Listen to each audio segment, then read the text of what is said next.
Hello and welcome guys. I hope कि आप सभी अच्छे होंगे और मेरा पहला वीडियो आप लोगों को कैसा लगा वो आप कमेंट सेक्शन में ज़रूर बताएं। तो चलिए स्टार्ट करते हैं। तो आज इस वीडियो में हम पढ़ने वाले हैं ऑब्जेक्ट एंड क्लासेस, और इस वीडियो में इन्हीं 5 टॉपिक को हम कवर करेंगे, जिसमें हम लोग ऑब्जेक्ट और क्लासेस को समझने के लिए रियल वर्ल्ड ऑब्जेक्ट और सॉफ्टवेयर ऑब्जेक्ट का हेल्प लेंगे। उसके बाद फिर कैरेक्टरिस्टिक्स और बिहेवियर को भी समझेंगे। फिर क्लास को ऑब्जेक्ट फैक्ट्री क्यों कहा जाता है, ऑब्जेक्ट को हम लोग इंस्टेंस ऑफ क्लास क्यों कहते हैं, फिर क्लास को यूज़र डिफाइंड डाटा टाइप क्यों कहा जाता है। इन सभी चीज़ों को हम लोग आगे वीडियो में कवर करने वाले हैं। तो चलिए फिर स्टार्ट करते हैं, इन सभी पॉइंट को वन बाय वन करके समझते हैं। तो सबसे पहले हम समझते हैं कि क्लास क्या होता है। क्लास को समझने में आपको ज़रा भी दिमाग नहीं लगाना है। आप सिंपली ऐसे समझिए कि क्लास जो है एक ग्रुप होता है या फिर एक कैटेगरी होता है कोई भी ऑब्जेक्ट को डिफ़ाइन करने के लिए। ठीक है, अब जैसे कि मान लीजिए कि हम बोलते हैं लायन, एलिफेंट, जिराफ, है कि नहीं, तो ये कौन से क्लास में आ जाता है, कौन से कैटेगरी में आ जाता है? एनिमल का कैटेगरी में। ठीक है, तो बात क्लियर हो रहा है। अब जैसे कि ये दूसरा एग्जांपल भी देख लीजिए। जैसे कि ये मर्सिडीज़ का कार है, एक BMW का है और एक ऑडी का कार है। ठीक है, लेकिन ये सभी कार जो हैं एक कैटेगरी पे बिलोंग करती हैं, जिसका नाम ही मतलब कार है, जिसको हम लोग कंप्यूटर के लैंग्वेज में क्लास बोलेंगे। ठीक है, तो आपको ये कैटेगरी या फिर क्लास का मतलब अब और क्लियरली समझ में आ गया है। अब इसमें जो है कुछ बिहेवियर और एट्रीब्यूट्स भी होता है, उसको हम लोग समझने के लिए ऑब्जेक्ट का हेल्प लेते हैं। ठीक है, अब देखिए ऑब्जेक्ट क्या होता है। ऑब्जेक्ट जो है बेसिकली आप अगर रियल वर्ल्ड में देखेंगे तो आपके सामने जितने भी चीज़ हैं वो सभी ऑब्जेक्ट हैं। वो सभी चीज़ को आप डिफ़ाइन कर सकते हैं। वो सभी चीज़ का अपना एक यूनिक आइडेंटिटी होता है और वो सभी चीज़ जो हैं एक कैटेगरी को बिलोंग करते हैं। अब इसको जो है एक एग्जांपल की मदद से समझते हैं। अब जैसे कि ये तीनों डॉग को देख लीजिए। ठीक है, सबसे पहले हम ब्लैक कलर का डॉग को एक एग्जांपल ले लेते हैं। जैसे कि ये ब्लैक कलर का डॉग जो है वो एक ऑब्जेक्ट है। ठीक है, उसका एक अपना यूनिक आइडेंटिटी है। जैसे कि उसका कलर ब्लैक हो गया, एज 5 ईयर्स है, साइज़ इसमें लार्ज बता रहा है, ब्रीड कौन सा है, नेपोटेलियन हो गया। तो ये सब चीज़ जो इन्फॉर्मेशन है, जो डाटा है, वो उस ऑब्जेक्ट को यूनिक बनाता है। ठीक है, इसी तरह से वाइट डॉग का भी हो गया, और ये रेड कलर का, ये ब्राउन या फिर ब्राउन कलर का जो डॉग है उसको भी अपना एक यूनिक आइडेंटिटी देता है कि नहीं। अब ये तीनों ऑब्जेक्ट जो हैं एक कैटेगरी या एक क्लास को है ना बिलोंग करते हैं, जो कि क्या है, वो डॉग है कि नहीं। अब ये जो डॉग क्लास है, ठीक है, वो कुछ कॉमन बिहेवियर मतलब जो है पोजेस करता है। जैसे कि खाना खाना, सोना, बैठना, जागना, दौड़ना, है कि नहीं। तो ये जो चीज़ है ना सभी डॉग में पाया जाता है, लेकिन उस एक डॉग को क्या मतलब यूनिक बनाता है, उसका अपना एक यूनिक आइडेंटिटी, है कि नहीं। तो आपको अब ऑब्जेक्ट का मतलब समझ में आ गया। तो बेसिकली ऑब्जेक्ट क्या हो गया? ऑब्जेक्ट एक यूनिक एंटिटी है जिसका अपना एक कैरेक्टरिस्टिक्स और अपना एक कॉमन बिहेवियर होता है। तो उसको कॉमन बिहेवियर से पता चलता है कि वो कौन से क्लास पे बिलोंग करता है, और जो कैरेक्टरिस्टिक्स होता है उसी को जो है एक यूनिक आइडेंटिटी देता है। ठीक है, तो इसको हम लोग समझ गए हैं। अब जैसे कि इसका देखिए प्रोग्रामिंग में कैसे इस्तेमाल होता है। इसमें जैसे कि आपको सिंटेक्स दिया हुआ है, class object is equal to new class. तो ये क्या है? ये आपका एक तरह से समझिए कि फॉर्मूला है कि जब भी हम लोग कोई ऑब्जेक्ट को क्रिएट करेंगे तो इसी वे में है ना क्रिएट करेंगे। जैसे कि एग्जांपल में दिया हुआ है, animal dog equals to new animal.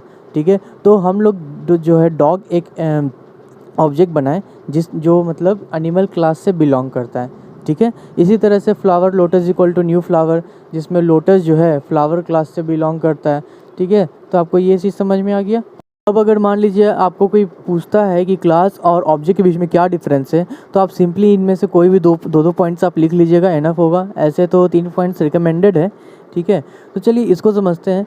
जो क्लास होता है it is a representation of only an abstraction. इसका मतलब जैसे कि अगर वो ऑब्जेक्ट के बारे में कोई चीज़ वो अगर बताएगा तो सिर्फ ऑब्जेक्ट का जो है कुछ कॉमन बिहेवियर्स और ओवर मतलब ऊपर बता देगा, बिना उसके मतलब कुछ डिटेल में गए हुए। तो एब्स्ट्रैक्शन के बारे में वैसे तो हम पिछले वाले वीडियो में बता चुके हैं। ठीक है, अगर आपको समझना होगा तो वो देख लीजिएगा। अब उसी के अगेंस्ट में क्या बोला है कि it is a real and unique entity having some characteristics and behaviour, जो कि हम आपको डिफ़ाइन कर चुके हैं। और फिर क्या बोला है कि it is an object producer and hence called a blueprint of set of object. ठीक है, तो अब ये हम पहले भी डिस्कस कर चुके हैं कि जो क्लास होता है वो एक ऑब्जेक्ट प्रोड्यूसर होता है। वो ऑब्जेक्ट बनाने में जो है हेल्प मतलब मदद करता है। जैसे कि अब मान लीजिए अगर कोई बिल्डिंग बनाना है तो उसके लिए पहले हम लोग ब्लूप्रिंट तैयार करते हैं, है कि नहीं, और उस ब्लूप्रिंट के बेस पे ही जो है वो बिल्डिंग जो है या घर जो है ये तैयार होता है। ठीक है, तो उसी तरह से अब इसके अगेंस्ट में क्या है कि it is created with the use of new operator. अब ये लास्ट के जो 2 पॉइंट हैं इसको हम लोग आगे समझेंगे, जिसमें क्लास को ऑब्जेक्ट फैक्ट्री कहा गया है और ऑब्जेक्ट को इंस्टेंस ऑफ क्लास कहा गया है। ठीक है, तो चलिए आगे देखते हैं। अब देखिए, जैसे कि यहाँ पे क्लास को ऑब्जेक्ट फैक्ट्री इसलिए कहा गया है क्योंकि जब भी हम लोग ऑब्जेक्ट बनाते हैं तो उस ऑब्जेक्ट को बनाने में हम लोग क्लास ही का यूज़ करते हैं, और वो जो ऑब्जेक्ट कोई भी बिहेवियर को है ना पोजेस करता है तो वो क्लास का ही वो कॉमन बिहेवियर पोजेस करता है और कुछ यूनिक कैरेक्टरिस्टिक्स उसमें रहता है। ठीक है, क्योंकि जब भी हम ऑब्जेक्ट को क्रिएट करते हैं तो ऑब्जेक्ट को उसी बेस पे क्रिएट करते हैं जिसके हिसाब से मतलब इन्फॉर्मेशन जो है उस क्लास में मतलब स्टोर किया गया है। मतलब उस क्लास में जो भी इन्फॉर्मेशन दिया गया है उसी इन्फॉर्मेशन के हिसाब से जो है हम लोग कोई भी ऑब्जेक्ट को बनाते हैं। ठीक है, तो आपको ये बात क्लियर हो रहा है। इसकी वजह से वो जो ऑब्जेक्ट होता है, ठीक है, उसमें एक कॉमन बिहेवियर उसमें पाया जाता है उस इन्फॉर्मेशन के वजह से, क्योंकि उस इन्फॉर्मेशन के हेल्प से ही जो है वो ऑब्जेक्ट को बनाया गया है और उसमें कुछ मतलब डिटेल्स जो है डिफरेंट दे दिए जाते हैं जो उसको एक यूनिक आइडेंटिटी बनाता है। अब देखिए कि यहाँ पे ऑब्जेक्ट को इंस्टेंस ऑफ क्लास क्यों कहा गया है।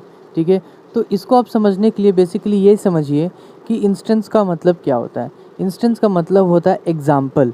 ठीक है, तो आपको अब क्लियरली समझ में आ रहा होगा कि जब भी हम लोग ऑब्जेक्ट को क्रिएट करते हैं, ठीक है, तो वो उस क्लास का जो है एक इंस्टेंस कहा जाता है, मतलब एक एग्जाम्पल कहा जाता है। और इसमें आपको ज़रा भी कन्फ्यूज़न क्रिएट करने का ज़रूरत नहीं है, क्योंकि इंस्टेंस का मतलब ही एग्जाम्पल होता है और इंस्टेंशिएशन का मतलब होता है रिप्रेजेंट करना। जैसे कि अगर आप कोई क्लास का है ना ऑब्जेक्ट बनाते हैं तो वो जो ऑब्जेक्ट है उस क्लास को है जो है कि रिप्रेजेंट करता है। ठीक है, अब इसको हम लोग समझ चुके हैं। अब चलिए बढ़ते हैं नेक्स्ट टॉपिक में। अब चलिए समझते हैं क्लास को हम लोग यूज़र डिफाइंड डाटा टाइप क्यों बोलते हैं। ठीक है, तो उसको समझने से पहले हम लोग को ये समझना पड़ेगा कि कंपोजिट डाटा टाइप क्या होता है। तो जावा प्रोग्रामिंग में हम लोग जब भी कोई एप्लीकेशन को हम लोग बनाते हैं, ठीक है, तो उसमें होता क्या है कि जावा प्रोग्रामिंग में पहले से बहुत सारे डाटा टाइप जो है प्री डिफाइंड होते हैं, पहले से बिल्ट इन होता है। ठीक है, तो उसको हम लोग यूज़ करते हैं उसको बनाने में, लेकिन वो कभी कभार होता क्या है कि वो डाटा टाइप है हम लोग को इनफ नहीं होता है। ठीक है, एक तरह से आप ये बोलिए कि वो टूल्स जो होता है हम लोग के लिए इनफ नहीं होता है, तो अलग से हम लोग को जो है वो टूल्स बनाना पड़ता है, वो डाटा टाइप बनाना पड़ता है। ठीक है, तो जावा प्रोग्रामिंग जो है एक फैसिलिटी हम लोग को देता है वो टूल्स अलग से बनाने के लिए, और वो जो टूल्स होता है उसको हम लोग को बनाने के लिए क्लास का हेल्प लेना पड़ता है और एक क्लास बनाना पड़ता है जो कि यूज़र ही बनाता है, और उसके अंदर जो है जो फंक्शन और मेथड जो भी रहता है उसके अंदर डिफ़ाइन करता है, तब जाके वो एक पूरा टूल्स बनता है। ठीक है, या डाटा टाइप बनता है, उसको फिर जो है उसको हम लोग प्रोग्रामिंग में इम्प्लीमेंट करते हैं, यूज़ करते हैं। ठीक है, इसीलिए जो है क्लास को हम लोग एक यूज़र डिफाइंड डाटा टाइप बोलते हैं। तो चलिए इसी के साथ साथ हमारा ये सेकंड चैप्टर कंप्लीट होता है। अगर आप लोगों को कोई भी डाउट होगा गाइस तो ज़रूर कमेंट सेक्शन में बताइएगा, हम उसको पूरी तरह से सॉल्व करने के लिए कोशिश करेंगे। तो चलिए मिलते हैं नेक्स्ट वीडियो में।